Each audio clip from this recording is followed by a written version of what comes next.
Every July, Bobby Bonilla, and for those of you who don't know who Bobby Bonilla is, he's a baseball player. Every year, he gets $1 million, hasn't played baseball for decades, and still gets paid. When the Mets cut him, he had outstanding money, and they had to pay him like roughly $6 million.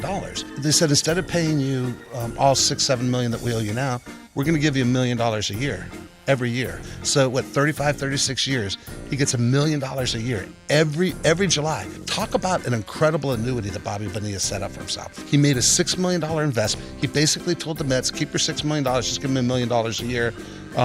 Until 2035. He could have got that $5 or $6 million up front, but he transferred his risk. He didn't have to pay the tax, and he knew he was going to have an income stream for the next 35 years of his life. That's a pretty good trade-off, right? Everybody does 401ks and IRAs, and they take the tax deduction today.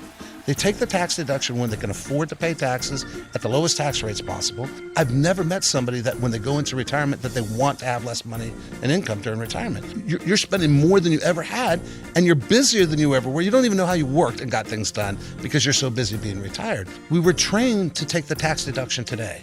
So we've deferred the tax on that dollar that we invested today that for Bobby Bonilla turned out to be $35 million down the road. Our retirement account represents somewhere between 30 and 50% of our income as we go through retirement. And all of a sudden now we're getting hit with these huge tax bills, and had somebody sat down with them ahead of time and explained to them what the tax implications would be down the road, they might have made other choices. So maybe you do the Bobby Bonilla deal with enough future income to cover that side of it, and that's transferring the risk. Bobby Bonilla gets $1 million a year for 35 years. That was a great deal. That was transfer the risk of him running out of money. It's a paycheck every year for 35 years. That's a strong retirement.